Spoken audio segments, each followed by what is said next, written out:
Would you say you are a man? Yeah. I don't believe that you can actually become a woman or become a man.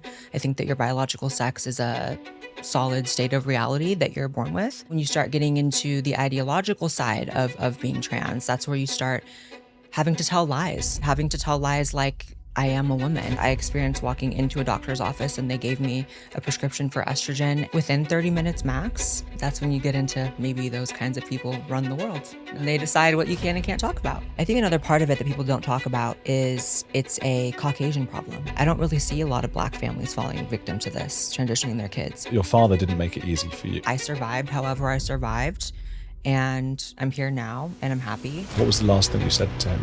It was something pretty bad.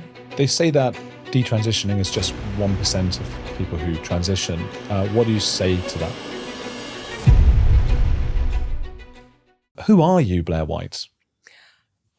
I guess that's a bit of a complicated question. I think I'm a lot of different things to a lot of people, but for me, I am a political commentator, a social media influencer. I hate the term, but it applies. Sure. I have a podcast called The Blaire White Project. I am known for having sort of an alternative view on trans issues, despite being trans myself. I'm often at odds with wokeness in general, but specifically like the LGBT, I guess it's QIA plus infinity symbol now, but those people, the rainbow people. And it's been a really, really wild journey. I've been doing this for about 8 years now, which is kind of crazy to say because it feels like I started yesterday, but also feels like a long time ago. Yeah, I guess that's me in a public nutshell. Yeah. Do you worry about how fast time's moving? I worry every night about that. Yeah, people say it's moving faster post-COVID. Like I see a lot of even like normies on like TikTok talk about how is time moving differently after COVID? Why would Probably that because be? we were all traumatized from that shit. Bloody Can I hell. swear on here? I'm sorry. Yeah, no, I'll that's try not to. which I don't even remember you swearing now, but don't say it again. Yeah. Whatever it was. I think just that P word is the bad one about people who are interested in children. That's the one you don't want. Right. And even the R word for sort of an assault on women or whatever, you know, that. Yeah. And I hate that because I feel like those are the most important conversations we need to be having. And censoring them, you know, and I get that you have to, obviously. I do too, because I do this as well. It kind of diminishes the importance of the topic. Yeah.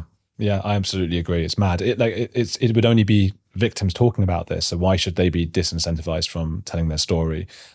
It's ridiculous. Well, that's when you get into maybe those kinds of people run the world and they decide what you can and can't talk about. I think you're right. It's strange just being in a room with you, and I'm sure you've had this before, because I suppose the brain is so used to just separating, okay, this is a woman and this is a man. And you, I mean, is that what you're famous for, really, that you pass so well as a woman? I mean, that's definitely part of, I guess, the like lore of me, and people say that. And I guess I don't know exactly how to internalize that because I'm just me and it is what it is. But yeah, people say that. How do you explain the feeling to someone who doesn't? Because I don't feel like a man or a woman. I'm just sort of am. I feel like, well, maybe I do feel like I'm a man. I don't even realize it. How do you explain that feeling of wanting to be or wanting to be perceived as a woman? Yeah, I think that's an important differentiation. First of all, is be perceived as, because I don't, you know, this is one of the things I'm at odds with the community on. I don't believe that you can actually become a woman or become a man. I think that your biological sex is a solid state of reality that you're born with. I just think that you can make certain choices to live your life a certain way and, you know, be perceived a certain way, right? And I think that when you start getting into the ideological side of being trans, that's where you start having to tell lies, right? Having to tell lies like I am a woman. And I don't believe that for a second. I believe I'm a trans woman, which is a social and cultural, you know, label. And then I believe beyond that, I'm obviously a biological man. And I don't think there's anything wrong with being a man. So I don't, you know, take offense to knowing that within myself. For me, I actually discovered there was a trans ideology after transitioning. I never knew that there was this political sort of very angry and very, you know, opinion-driven side to it. I just was addressing, you know, what I believe was, what I know was a medical condition I was either born with or accumulated very early, because it's hard to say, right? Like, was I born with it or was I, you know, did it start when I was really young? I didn't know it had all these political implications. And so I just started speaking my mind right off the bat. And, when you are trans and you disagree with, these procedures being given to children, which I believe is a common sense thing to stand against, you discover really quickly that people have an issue with that. So I'm rambling, but No, you're not. You're actually very succinct. okay. What? And now I've lost my train of thought. What was I going to say? I had a good point. Shit. Oh, with something like Islam, a different sort of ideology, the public enemy number one is an apostate, somebody who from within who left, because that's dangerous for that ideology. Right. So is that how you feel? I mean, along with maybe J.K. Rowling and a few others, are you like public enemy number one? Yeah, maybe not number one. JK might be number one, but I'm definitely in that top 5, I think. And it's led to a lot of really interesting life experiences. Unfortunately, that community has a lot of other issues that go along with the gender stuff, and a lot of other issues that get misdiagnosed as the gender stuff. Because unfortunately, we have, a crisis in this country with mental health professionals that would rather quickly, sign a thing and get you on pills, even though it may not be your problem. And for me, I also experienced that. I experienced walking into a doctor's office and they gave me a prescription for estrogen and sort of a roadmap for future surgeries within 30 minutes max. And it was only by the luck of, a roll of a dice that this ended up being what was right for me personally on an individual level. But unfortunately, a lot of people are falling through the cracks, children and adults, a lot of autistic children and adults. And it's to the point where I think you can only fix it from within. So that's why I feel like one of my life purposes, and, we can get into whether that's a purpose sort of driven by God or by personal, values or whatever. It is my purpose to sort of fix this from within. So They say that detransitioning is just 1% of people who transition. What do you say to that?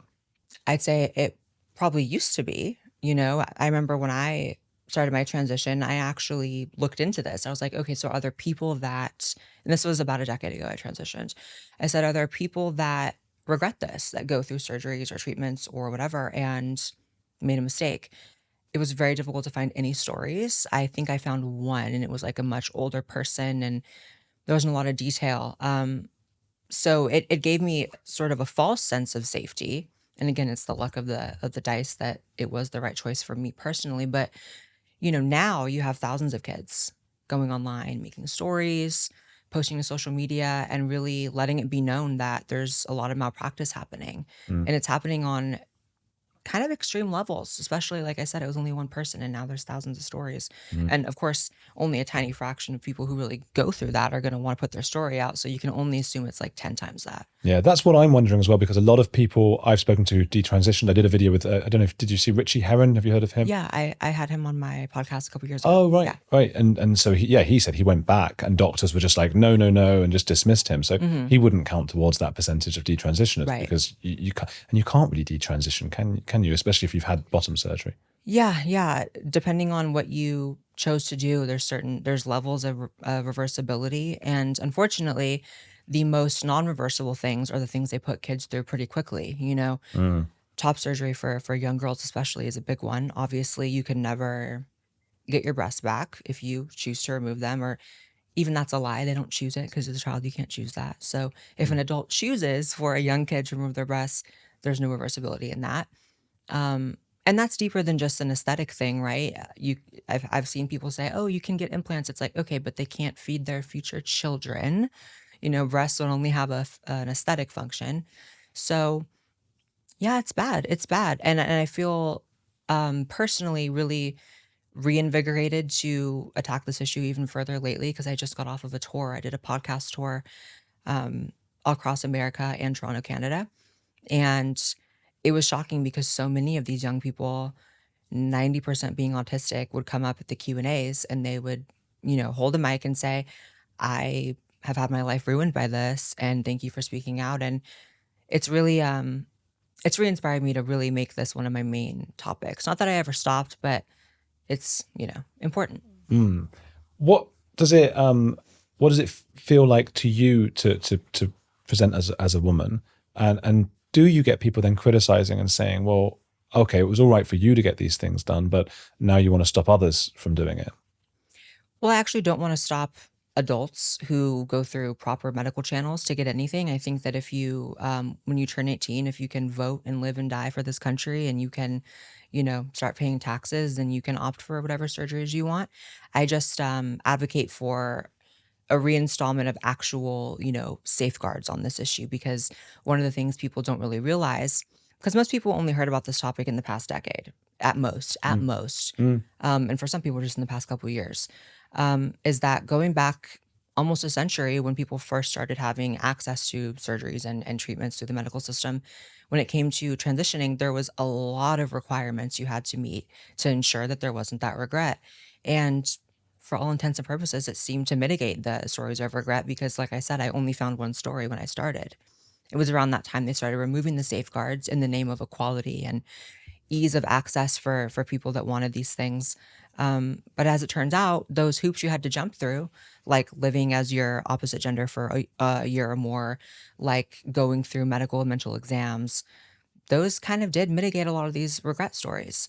And so that's what I advocate for adults to have to go through that again and for a complete ban on minors. Mm. What are some of the things that you've had done? Because I'm always just amazed at the pain that things do. I'm supposed to have a nose thing because I can't breathe well through my nose, and I've just avoided it for about 10 years so far. Right. And it's just things going up. No, I'm not having it. So what have you done? Yeah, so just hormone treatments is probably pretty obvious, but I've had one surgery, and that was I got some things done to my face and my breast at the same time.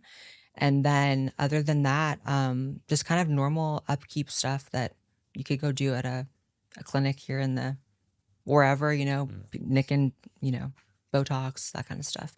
So actually not much. And definitely not anything that if I would have gotten it done as a minor would have been okay for me, right? And this is sort of some people don't understand why I want these safeguards and want to, in their words, take away people's access to this stuff. And it's because even though this has been personally the right choice for me on an individual level, I also know that if I would have done it before being an adult, it would have been disastrous. I wouldn't have made the right choices in what I was getting done. And so it just really comes down to that, is that for some reason people have a hard time understanding the concept of consent. And that seems to be something that tracks in all areas of life, and there seems to be sort of a seizing of people's ability to consent these days. And that's wrong. It turns out the key to losing weight and keeping it off is not in carbs or fat or even in probiotic-rich foods. No, the end game of having a healthy weight, as well as more energy and a long, healthy life, comes down to a specific switch you can flip in your body to flush out unnecessary calories. My sponsor today, Dr. Stephen Gundry, is calling this caloric bypass, and by activating this specific process in your body, he's seen thousands, yes thousands, of people dramatically improve their health, even at the age of 50 and beyond. This includes losing weight, getting tons more energy, and returning to the good health they had in their youth once they simply addressed this one key to better health. Not only that, this is actually associated with improved digestion, strong feeling joints and muscles, smoother skin, and healthier lives, meaning it could be the key to a happy life. Dr. Stephen Gundry has lost 70 pounds himself using his research and has kept the weight off for over 20 years and counting. His digestive issues are gone, his health is fantastic, and he feels younger and healthier today than he did in his 40s. His video has been watched by over 20 million people to date, and you can watch and learn more about it at thehealthyfat.com/heretics. It's linked at the bottom of this video, but he'll teach you exactly how he has kept his weight off for free at thehealthyfat.com/heretics. I spoke to a doctor the other day, Dr. Az Hakim, he wrote a book called Detrans. Okay. And he says that most trans people, from what he's seen, seem to fall into two categories. One is autistic people, and the third category is also gay people struggling with their identity. And the other one is people who have gone through trauma. And he said a lot of them are trying to sort of put their mother on them, sort of try their mother on as a skin almost. I think he's generalizing, of course, but does any of that speak to you? Possibly, maybe possibly like a mixture. And of course, it is impossible to not generalize a bit when you're talking about this, right? I definitely have had my fair share of trauma as a kid. I grew up with the reality of being a really, really feminine male child. And so, especially back in the, 90s, early 2000s when I was growing up, that was going to be met with a lot of, issues. They called you the F word for Oh, gay for people. sure, for sure. And there was maybe incidents of violence or bullying or whatever, which, Sorry to hear that. That's yeah, I horrible. mean, I don't know. Part of me is like maybe some aspect of bullying should be brought back with society today, but maybe only a little bit, like 10% of it. Hazing. Just a little bit. Some people don't go through enough. I'm kind of learning, like some people don't go through enough, but The coddling of the American mind. right. But it's also kind of hard to say what caused it. That's why I don't claim to be one of these people who, I hate the phrase born in the wrong body, because that would sort of imply that it was a pre-birth determination. That would imply, and perhaps it was something hormonal in the womb. Perhaps it was a trauma really early on. I can't even remember.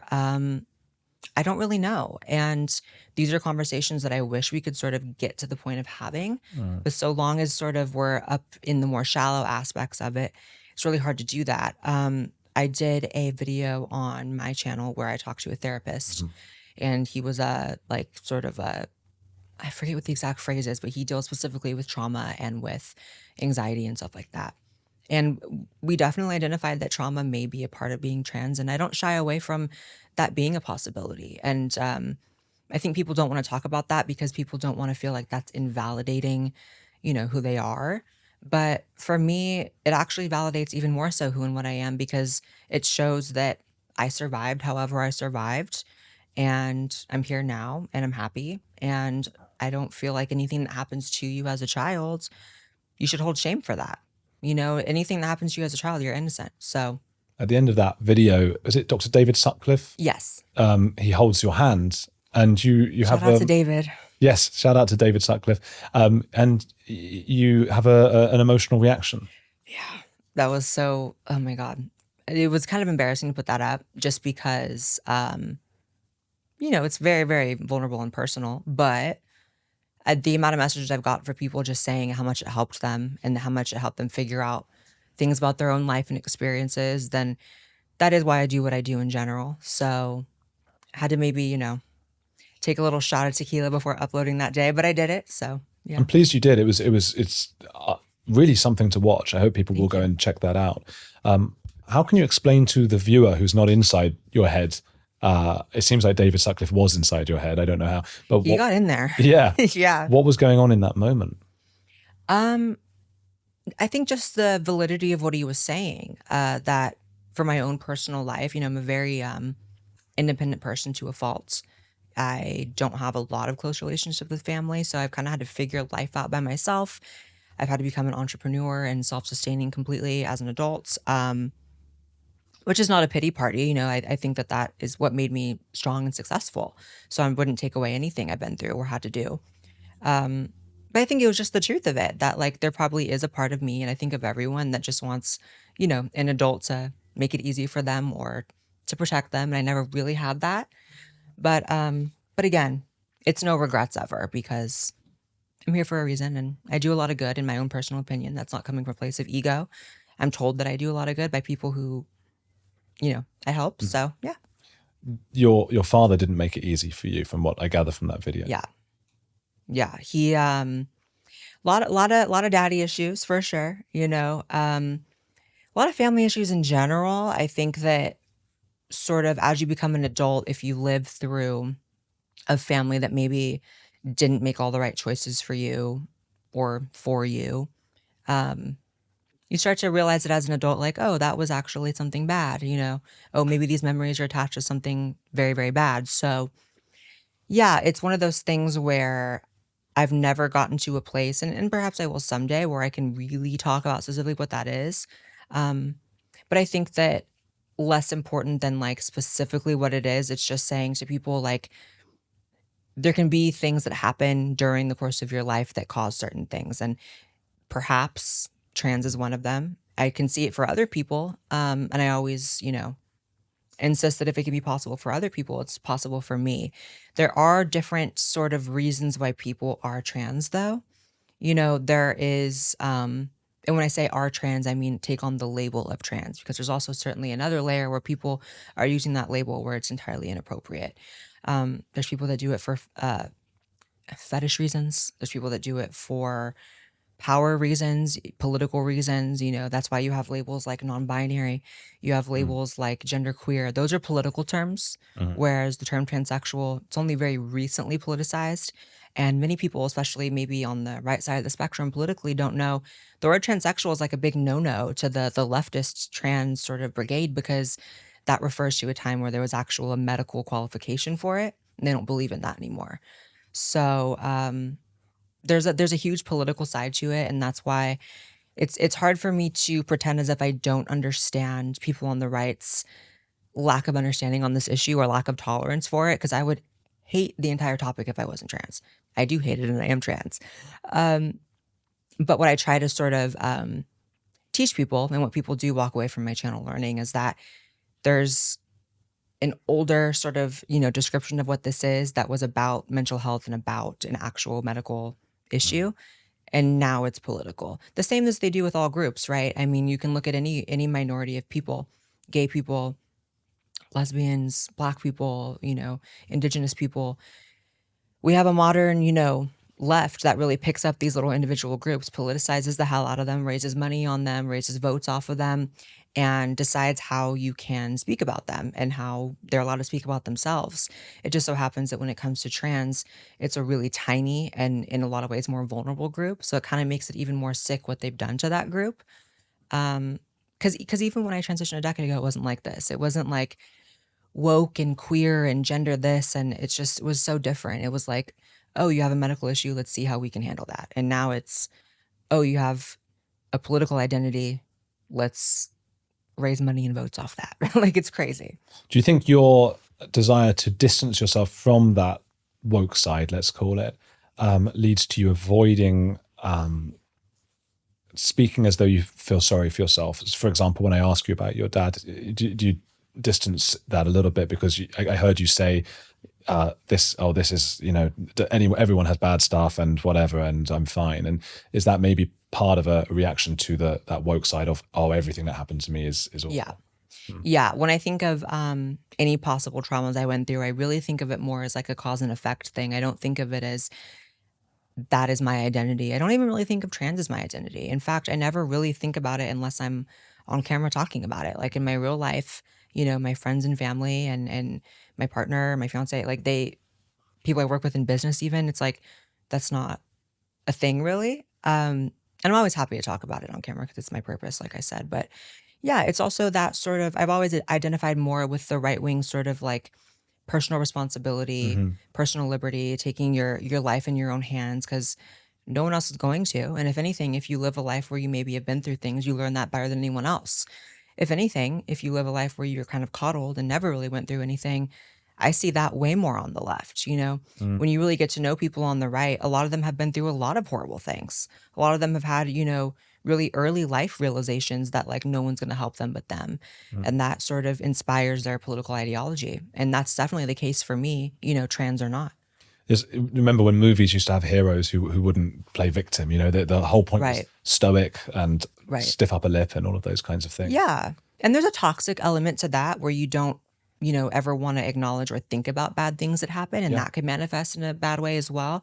But there's the other side of it where it becomes your identity and becomes an excuse not to prosper and live your life, how you should be. And I'm all about prospering. I'm all about being better this year than I was last year. Every year I want to try something new. Every year I want to expand what I'm doing. So yeah, it's about what the difference between who you are and what happened to you. They're not the same thing. What was, and I won't just labor about your father. It was only because I watched that video just the other day. What was the last thing you said to him? It was something pretty bad.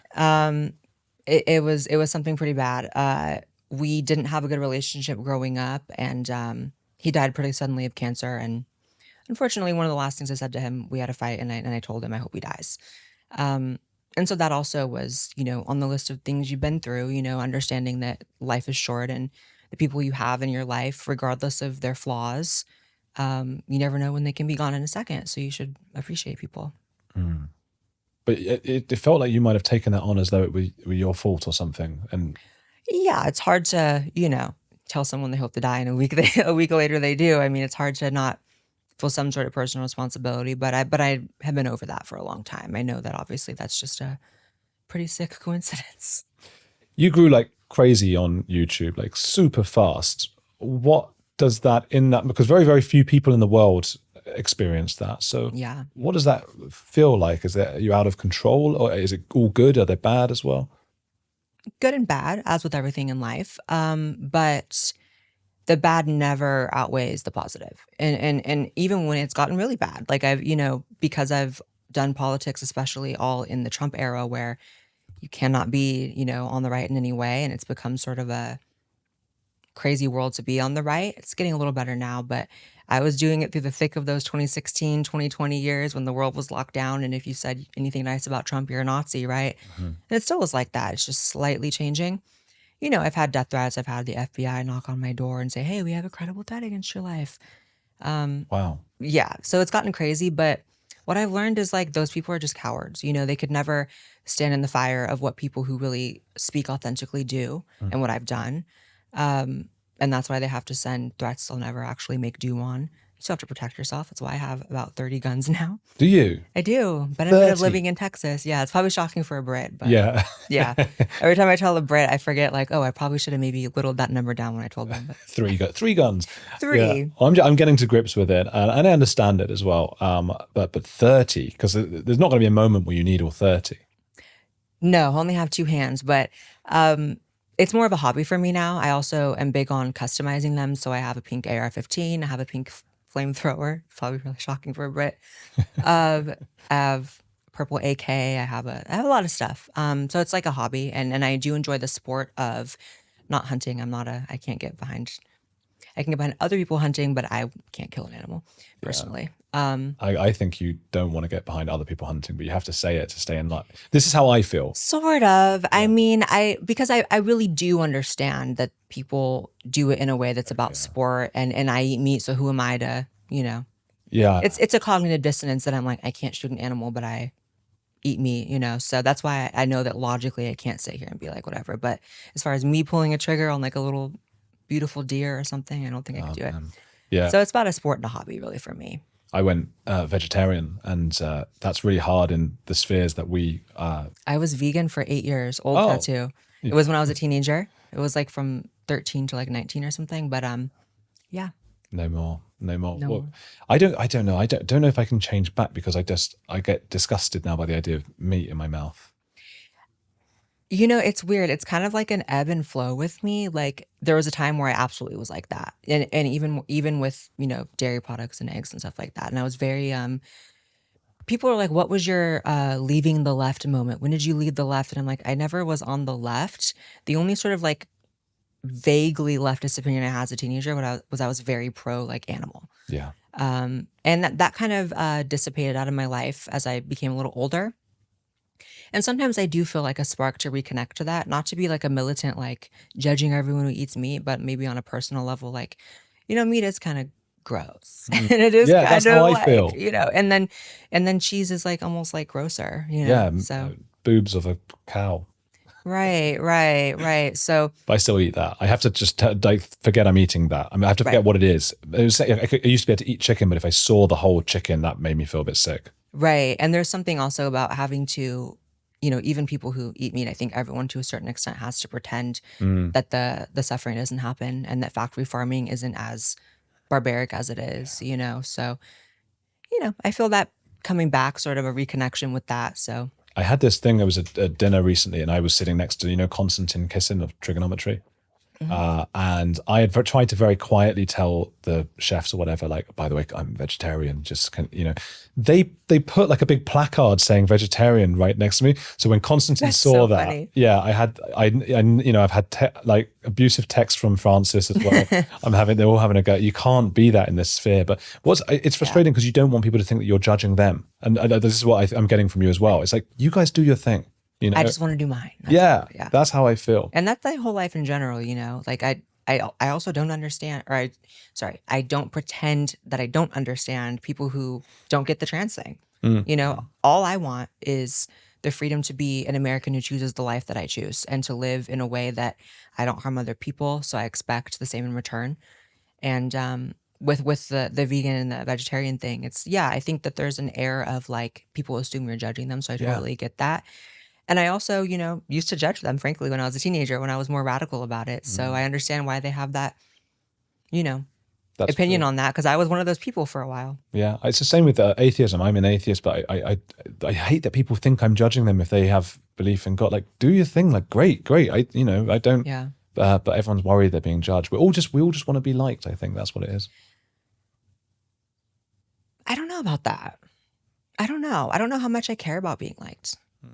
I mean, to a certain human extent, because, if you're disliked enough, then you're like risking your life, right? But like, so I think a bare minimum, but Is I that don't is that know. YouTube? Is that going through so many years of, I presume, hearing the worst possible, reading the worst possible things about yourself? Yeah. As I've had probably even a fraction of what you've had, but I've had it, and it's horrific.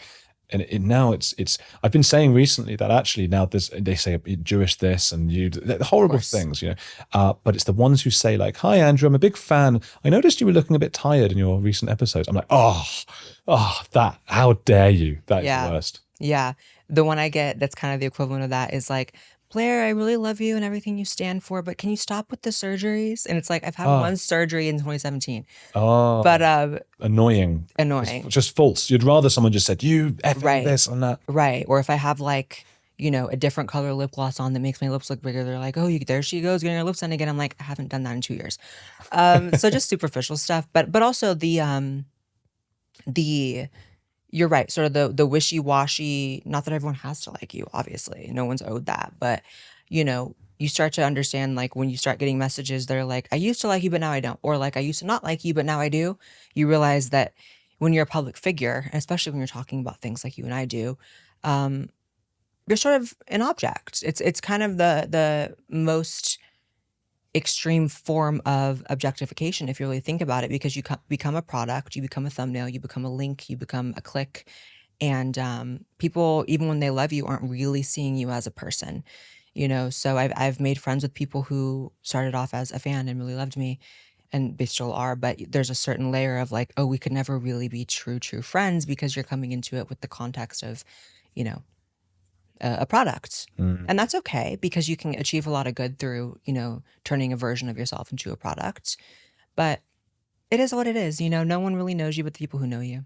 That's interesting. I spent some time with a singer who's famous in the UK called Robbie Williams. Right? Have you heard of him?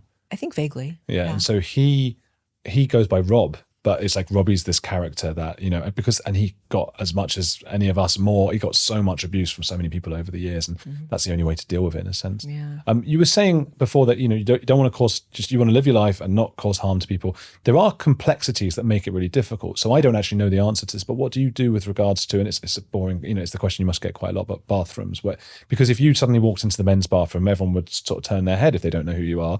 And the women's bathroom, that's the whole issue. So what do you do? Right. So as a general rule, I think everyone should live by this, trans or not. It's about causing, mitigating the amount of harm you can do. And you can have a bigger conversation that every person enacts some sort of harm. It's like there are people that think that if you're not vegan, that you're supporting whatever, For me, I just try to use as many unisex bathrooms as I can, but I'm also not going to stop myself from using a women's bathroom if that's the only thing available to me. I'm definitely not going to, go through any suffering over that, because I know that I'm not going to cause any problems.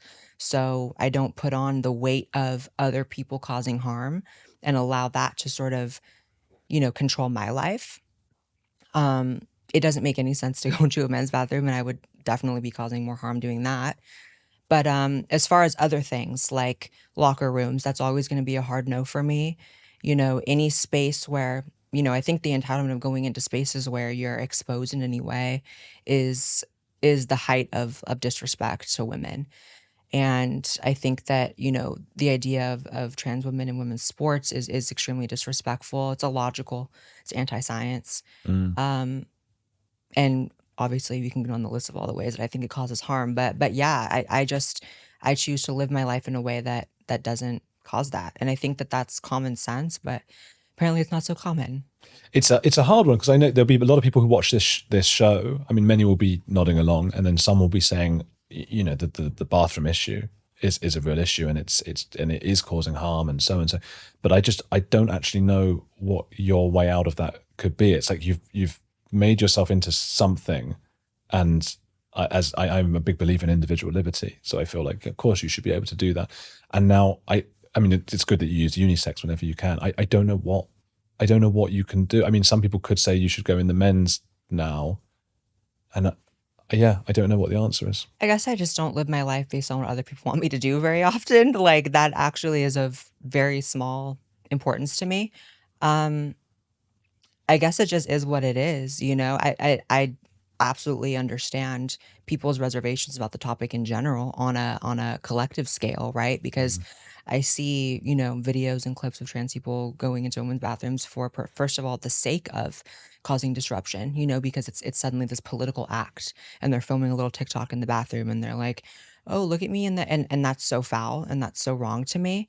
I think if you're using a bathroom for anything other than going to the bathroom, you're in the wrong. And yeah, I guess I just don't allow other people's bad behavior to taint my life in any way, or I don't assume the guilt of bad actors when I know I'm not one. Do you think it's different in any way if someone doesn't pass as well as you do? Does that change whether they should be? Because that could cause shock. And that's a hard truth, you know, but life's full of hard truths. You know, if you're someone who, when you go into the bathroom, you notice that there's an issue, or people raise an issue, or women are looking at you crazy, that's probably a sign you shouldn't be there. Whereas I've never had even the slightest inclination of that.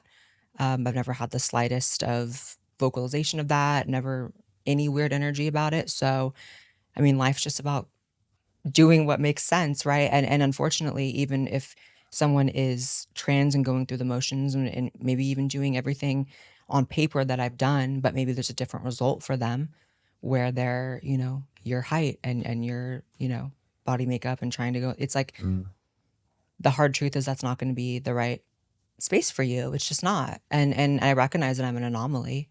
I think I'm an anomaly in a lot of ways, like trans and on the right politically, and you know, like you said, and it's sort of like sounds like an ego thing for me to say it, but like you said, and like people say, it's like passes, you know, that does make a difference, you know. And that's why, you know, a return to medical standards for adults that used to exist is so important, because that used to actually be the goal of it, was to integrate into society, not stand against it, not live this life that's like antithetical towards it, to where you have incidents of people in the bathroom causing problems or people being nervous in the bathrooms. Because, you know, despite the past sort of decade, the 2010s into the 2020s of this being an issue, it's not as if trans people didn't exist before that, you know, and there's a reason you never really heard about this until very recently, because they started giving people carte blanche to use whatever bathroom as a political thing, rather than you really understand there's a social contract to this. You know, there's no more social contract between transsexuals and the wider population. Although I guess there is between transsexuals, because there still are people that live the way I do, which is like being an actual transsexual who, you know, it's an individual thing and not like a political act. So that is the difference. Would you say you are a man? Yeah. I think it's such a difficult one, because as I say, I don't know where somebody like you should go to the bathroom, and I imagine even you would not want you wouldn't want a law that says men can go into the women's bathroom, because there are always some men who want to, you know, look at women doing their thing, which is just a bit gross, really, because and that's where it gets into the many reasons why people take on the label with the fetish side of it. And that is going to be, I believe there's a researcher, I forget his name, oh my god, I think his last name is Blanchard. Oh, I don't know. Okay. But he actually lays this out pretty clearly, of the different types of trans people, and one of them is autogynephilic. You may have heard that word. And the other is it's called like HSTS, which is like homosexual transsexual. Okay. And the issues that I've seen over the years, coinciding with the politicization of this topic and the widening of the umbrella, trans didn't used to be an umbrella, it was one specific thing, is that people with fetishes are now calling themselves trans, and these are straight men. it's not to say that every person who's attracted to women and identifies as a trans woman is going to be an issue, but it's hard not to see that of the ones that are an issue, whether it makes the news or not, it's like they are all males who are attracted to women. And so then you have to question why they would be in a certain space. Whereas historically, homosexual transsexuals, which I would fall under that category, are people who, like you mentioned earlier, are people who earlier in life maybe struggle with the homosexuality issue or were naturally feminine in a way that, you know, in that life, in that individual person's life, it makes more sense to transition for them individually. That's definitely the case for me. And so you can see how the motivations of those two types of people being in a bathroom or being in a space or even calling themselves trans in general are going to be completely different. Yeah. You know, anytime you have a man who is attracted to women in a women's space, there's going to be a questioning of why. And there's not so many reasons why, you know. You wish it would simpler to be able to differentiate and say this person is clearly Right. a gay trans person and that one's someone interested. But what you're saying is, I mean, it's blown my mind a little bit because I've had so many discussions about, and I'm reluctant to ever say this has blown my mind because it's the first time I thought of it, because whenever I say that, everybody gets angry and says, what do you mean it's the first time you thought, you idiot? But, well, then that's Whatever. fine. Yeah, so they'll do it. But I didn't actually think about that. And I think most people do. I might be wrong about this. I think most people haven't done. That's a really interesting Yeah. differentiation, that when I think of a trans person in the women's toilets, I am thinking of a Man who's heterosexual, attracted to women. yeah, who's in there to take advantage. And I think I obviously can't speak for all women. I know they all feel very differently about this, but I know I have friends, women who don't mind like gay guys being Yeah. in these kinds of positions. And some women do mind that. I get that as well. And historically, you know, before the politicization and the topic really going off the rails, women have been the main friends to transsexual people, you know, homosexual transsexual people, you know. And if you want to go pretty deep into like culture and the cosmetic industry and beauty culture, a lot of stuff is derived from, you know, transsexuals finding out certain hacks with makeup or with whatever, and then women take it. And there was always like a camaraderie because there was an understanding that there was no danger in that. Because they were gay. Right. Yeah. So when it comes to this new wave of now, you know, cross-dressers and fetishists can call themselves trans and be seen as the same thing as a homosexual transsexual, right? That's going to cause issues because that feeling of safety is completely gone, and for just reasons, because, you know, women are trepidatious about men. And this is something that, you know, I have a hard time understanding trans people who are not empathetic towards women, because trans women specifically, because transitioning is actually giving me a mountain of more empathy for women. You know, when you live the first half of your life being perceived as a male, and then you go and you transition, and if you're actually successful with the transition, you're then perceived as the opposite in society, just walking down the street or being wherever. You start to see the hardships of the other gender. And it goes both ways. If a woman, I have a friend named Buck Angel.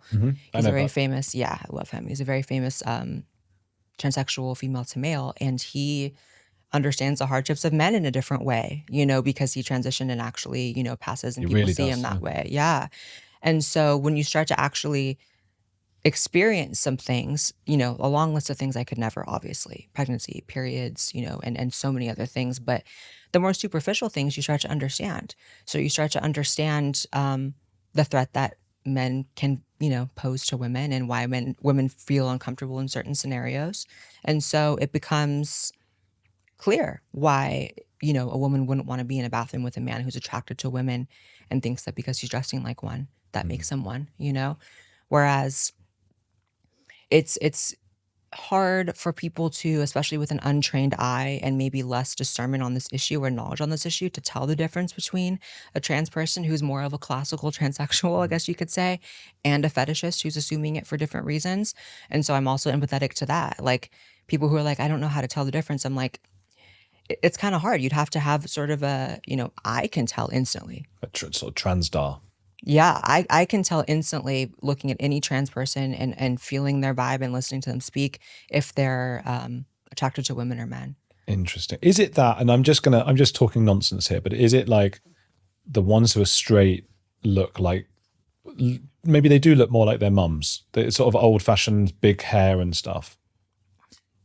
Maybe, the aesthetic they take on is maybe like a bit more. Maybe I don't really know much about the mom impersonation thing per se, but I know that it's also about energy and vibe. Like if someone puts you off, I believe in a discernment about that. I believe in believing and trusting my gut. And I believe that women have, a gut that's been trained over a lifetime of existing in the world as both a young girl and then a woman, even more so. So I know it sounds vague, and when you're talking through pixels on a screen and audio, it's like you can't really communicate vibe and aura. But it's like, I think that if I was, the other kind of trans person, I think you would feel that in the room with me right now. So, and I think that women do feel that when they're around these people too. Also, it's a much bigger issue these days with men leaving their women to become women, leaving their wives and their families. Those people are always autogynephilic. They're always attracted to women. That's why they were with women first. I interviewed one before, actually, a couple of hours ago. Tracy Shannon. Oh, okay. But do you know who that is? No. Well, we had today? Yeah, today, like 2 hours ago. But we had a bit of a disagreement, I think. Not in an angry way, but because I think she's been hurt by this, and I understand it, but she's just against like everything, that kind of thing. Like, so she wouldn't be a fan of yours or Buck, for example. And so I gave a bit of pushback, and it's so hard. And even as I speak now, I'm aware there's like, because this will get, maybe hundreds of thousands, maybe more views, of all different people. These are all, because you forget those are just numbers because they're so high. You can't imagine that many people with. They're people. Yeah, and they have such different views, and a lot of them hate you or hate me, us or whatever, and it's really hard. Do you think part of you was there like almost a strategic decision as well? Because you're quite short for a man. How tall are you? I'm 5'5". Yeah, that was never going to be great. And my voice never dropped, which was weird. Really? Like never dropped. People are like, "How did you get your voice?" It literally never dropped. So that not because of the hormones and things. No, because I transitioned at 20. Wow. Well, that's interesting. So that would have been a bit. Although maybe as a gay guy, it would have been okay. It's perfectly okay to live your life as a feminine male, and I don't think there would have been anything wrong if that would have been the life that I, lived. But yeah, and strategic might be the wrong word because that kind of implies, that almost sounds partially nefarious. I know you weren't trying to make it sound like that, but less strategic and more like, I think things just unfolded in my life and the decisions I made because it led to a place where I was just happier and more successful. Like, people don't really understand, obviously, that before I became a public figure, there was 20 years of life before that, and I was actually not a very happy person at all. I was not a contributing member to society in many positive ways. Never went to jail, never did hard drugs, but, I wasn't a tax-paying, like, sort of community participating person. I definitely wasn't getting people saying, "You helped me, you saved my life," like I am now. So as far as my value to the world, it was almost in the negatives because I was just partying and drinking, whatever. And the reason why I know that transitioning can help a certain type of individual, and it's a very small number of people, but I believe I'm one of them, is because my life immediately improved in like every fathomable way. I was instantly so much happier, so much more comfortable. I was able to be so much more social. I got a career really quickly. I became so much more responsible, and I can't pretend like if I wouldn't have transitioned, maybe I wouldn't have, been on a positive trajectory. But again, it comes down to, I think, the individual level. And I think we've strayed so far from the individual that and it's hard because when you talk about an issue like trans, you have to use collectivist language. You have to talk about how there's autogynephiles and there's homosexual transsexuals and there's bad actors and good actors, and we're speaking in a collective. But at the end of the day, I think that sometimes it gets lost that there is the individual, So when I think of people like Buck Angel, I'm like, what an amazing just individual. And he's a person with the ability to speak in a way that tells his individual story while, telling other people to really focus on their individual story. And that's what I try to do too. I'm never one of these trans influencers who tries to provide any sort of roadmap for people how to get to where I've gotten as far as transition or being trans, because my path is uniquely my path, right? And I never want anyone having a negative outcome to be on my shoulders, and I'm a sensitive person, so I would feel that. If even one person came to me, and now they're going to actually say this in messages just to get under my skin, but if prior to this, any one person ever came to me and said, I transitioned and I regret it, and you were the one that, through your content or through what you said, coaxed me to do that, how dare you? That would break my heart forever, because that's horrible. And unfortunately, there are a lot of other trans influencers who their entire point of their content is not to portray the issue as a whole, but to lead people down their path. And I know my path to my path and not anyone else's. So do you worry then about this spread of what might be a social contagion? Just loads of people. Oh, it is. Yeah, they're not really trans or shouldn't be, and puberty blockers, cross-sex hormones. I mean, they keep saying they're reversible, but I'm hearing that they're actually not. It's not. I do worry about that, and it is 100% a social contagion. I think it's Abigail Schreier who first kind of coined that term, and it's just so accurate. It's just so on the nose, because, when I transitioned, I had never met another trans person. I had never been on any Reddit group with trans people. I had never fallen down any algorithms. I came to the conclusion on my own individual level. Now you have kids transitioning in groups in school.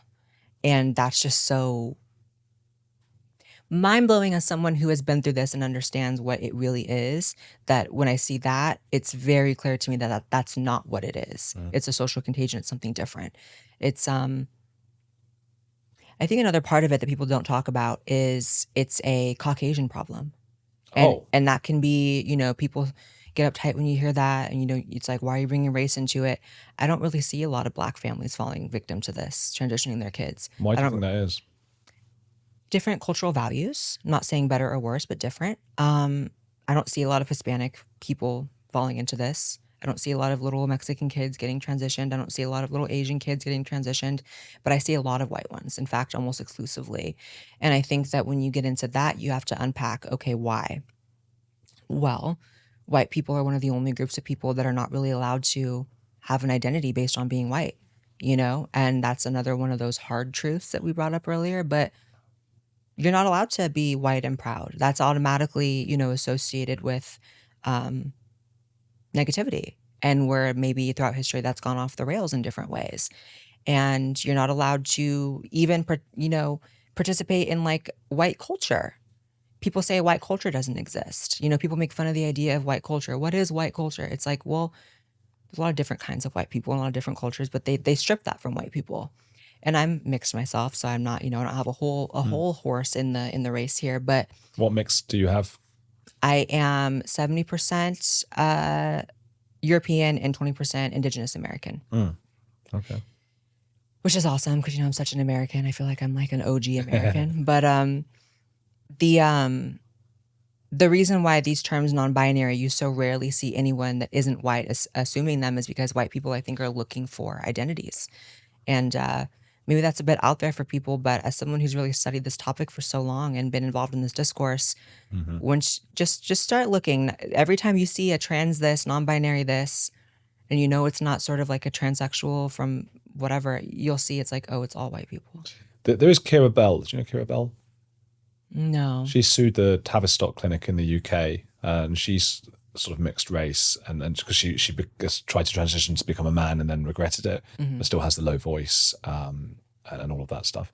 But yeah, there's certainly people in every race that do it, but I think that in America, at least, it's hard not to notice, like, oh, a group of young girls transitions together and it's all a bunch of little white girls. It's hard not to notice non-binary is a predominantly white.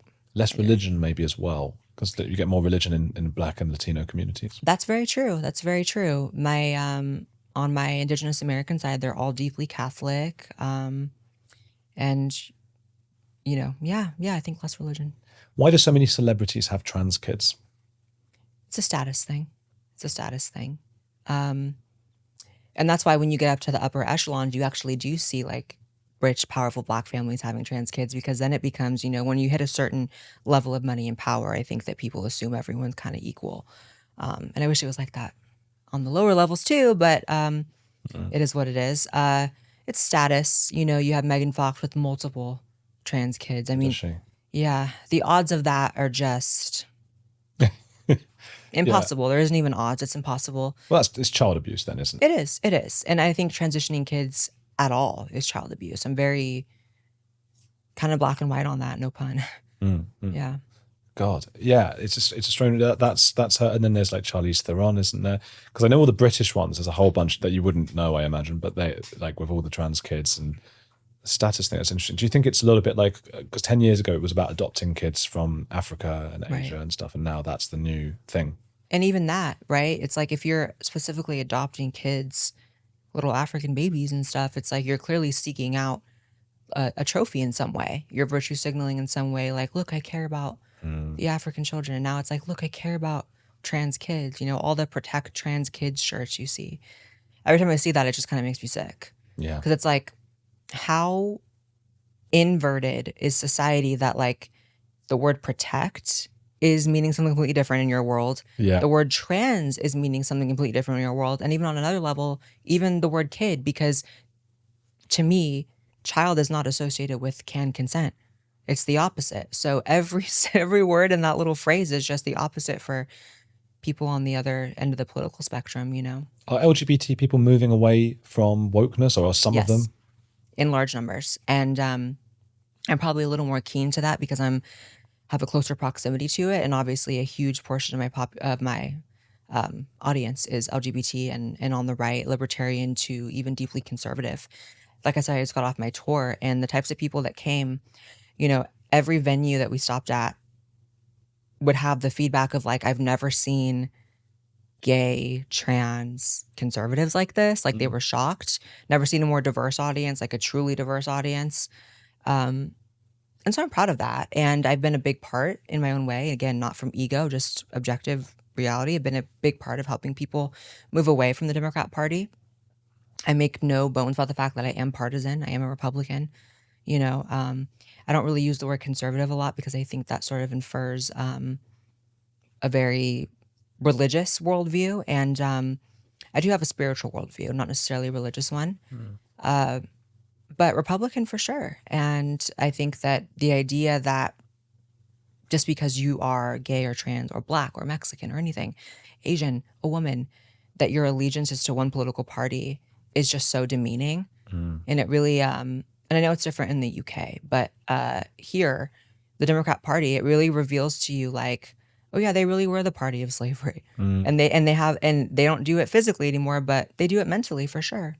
It's a real complex picture over here. I've got one more question for you, but first, where can people find you? Just search up Blaire White on any platform. I'm pretty sure I'm the only Blaire White public figure. And my YouTube channel, youtube.com/BlaireWhiteX. Someone took the URL Blaire White before me, unfortunately. I'm on Instagram at @MSBlaireWhite. And yeah. Yeah, I know that feeling with the name taking. It's really annoying. And then they want to charge you for it. It's like, yeah. Well, my guy well, it doesn't matter actually. Who's a heretic you admire? Donald Trump. Why? I mean, I think just on a superficial level, who doesn't want to aspire to greatness and live in a gold palace and become a president, you know? I would love to become president someday. It's already called the White House, Blaire White. Nice. And just his ability to stand in the fire of what he believes in and take literal bullets now and never falter, and to be a person who sacrifices for what he perceives as a greater good, I really admire. I think that I, am proud to say I've done that in my own ways in smaller levels, obviously much smaller scale, but I've definitely sacrificed a lot to keep fighting for what I believe in. And so really anyone, he's off the top of my head, but really anyone who takes an L for what they believe in, I think is really powerful. Do you think you could be president one day? I think we're definitely moving towards individuals with popularity online. In the UK, it's different because you'd have to join a party. Because I thought about this. I was telling my wife, I should be the prime minister. But she obviously said, shut up. But you have to start as a local whatever, and then this and then that. Whereas a president of a country, whether it's the States or Argentina or whatever, you just run, Right. Yeah. I mean, I would love to run for office in the future. I will run for office in general. Wow. So, yeah. And the other thing is that, I mean, the Conservative parties, so the equivalent of Republicans in the UK, they've had 3 female leaders. The Labour Party, the left one, never, right? And they've also had an Asian leader who's the Prime Minister, Rishi Sunak, in the Conservatives. Labour, only white men. So despite being the woke party, they've never had anything but white men. So I can see a Republican of the future, Republican Party with a leader that is transsexual. Or, Well, it's about, freedom versus tyranny at this point. It's about, not to get too Alex Jonesy, although I will. It's about people who believe in, human rights versus not. It's about people who believe in the controlling of the human mind, body, and spirit versus not. And sometimes unlikely people come in unlikely packages, and I'm already that on the Republican side, so yeah. People, please go follow Blaire White. We'll have all the links down below. Click, and do all the clicking and of those kinds of things. Leave us angry comments below, of course, and hit like. Keep watching this channel.